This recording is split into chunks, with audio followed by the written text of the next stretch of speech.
खुलुमबाय स्टुडियाव दं आं उदांस्रि मोसाहारि। सानजारि नोगोर बैसागु फोरबो आफादा खुंगा 33थि बैसागु बिदाय फोरबोखौ खुंफुंनो साखाफारा जादों।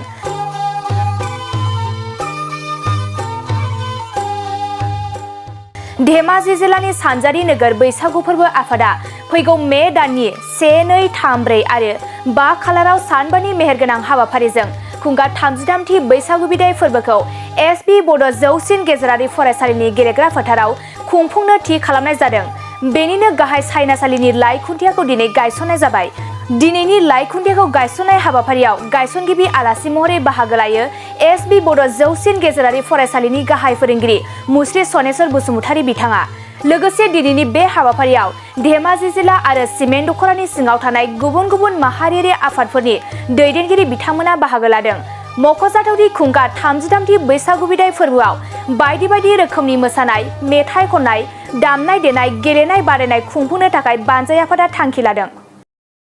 गिबियावनो गासै निउस पर्टेलनिसिम आंनि गोसो गोरबोनिफ्राय हामलायनाय जासिबाय।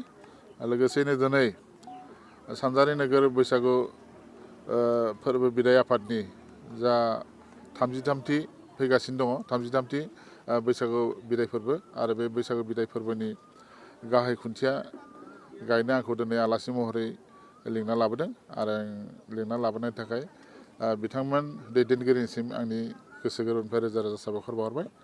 मानो होनना बुङोब्ला बैसागु होनना बुङोब्ला जोंनि एखेबारे हारिमु, नङा होमबा? बे जोंनि थांना थानायनि मोनसे एंगारनो हायै रंजानाय फोरबो। दा ओंखायनो जिहेथु दिनै खुङै दिनै 33 बोसोर आगान होबाय आरो बे 33 बोसोर रंजालि बैसागु फोरबोआ जाहाथे मोजाङै खुंफुंलांनो हाथों, आं बेखौ गिबियावनो आफा इसोर अबंलावरिनिसिम आंनि गोसो गोरबोनि साबायखर बावहरबाय।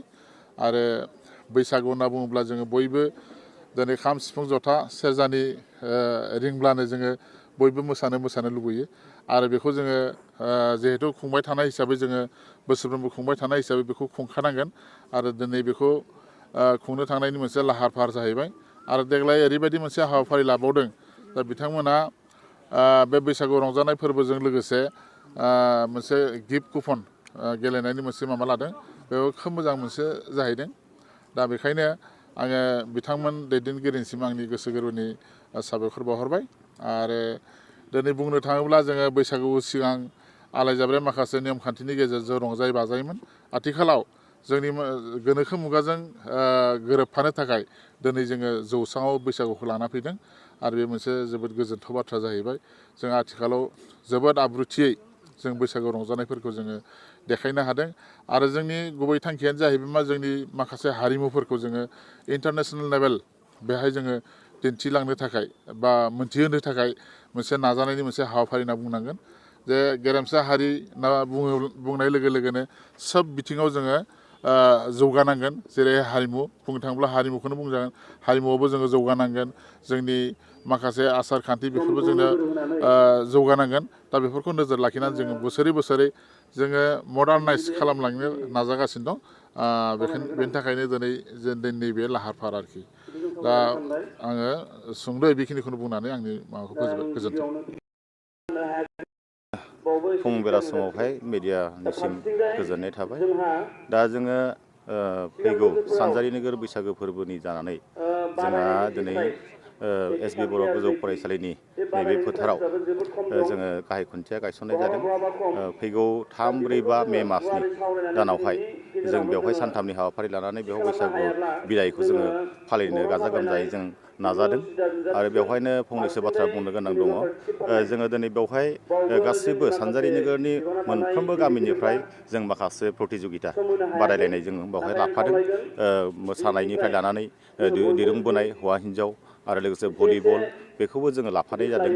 सानजारि नोगोरनि सिङाव थानाय गासैबो गामिखौ जों हांख्रायहरदों आरो बेवहाय बर'नि गासैबो माहारियारि आफादफोरा गासैबो बेवहाय सहजग खालामदों आरो बेवहाय गासिबो माने जगाजग खालामलायनानै जोंनि बे गोदोनिफ्रायनो जोंनि बर' हारिनि माखासे कालसारफोर बे कालसारफोरखौ दिन्थिनायाव बयबो हेफाजाब होनायखौ जों नुदों आरो हेफाजाब होगोन जों बिसास खालामो जोंनि बेवहाय सानजारि नोगोराव सानथामनि हाबाफारियाव बयबो गाजा गोमजायै जों बेवहाय नुजाथिफैगोन जों आरो मोनफ्रोमबो गामियाव जों खावलायनो थाखाबाय आरो लाइजामजों लोगोसेनो आरो मोसानायफोरखौबो मोनफ्रोमबो गामियाव लादों होननानै जोंबो मिथिनो मोन्दों दासान्दि माने थिग खालामथ'नाय जायाखै साननैसोनि उनावहायनो जों बेखौ थिग खालामगोन आलासिखौ जों दासान्दि माने फिक्स जों खालामनो हाथ'वाखै जों दा सावरायलायगासिनोसो दङ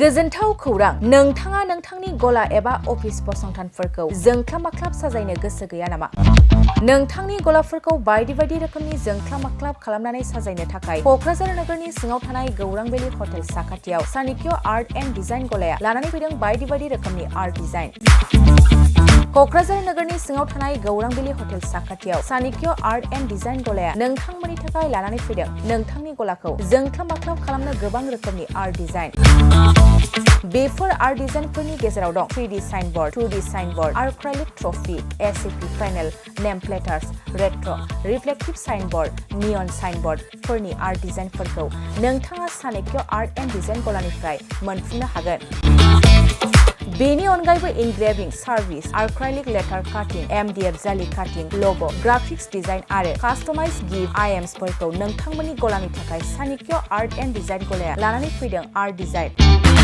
गोबां बाथ्रा मिथिनो थाखाय नोंथाङा नैबे 9706125636 6900981649 जानबुं नम्बरनि गेजेरजों खौरां लाहरनो हागोन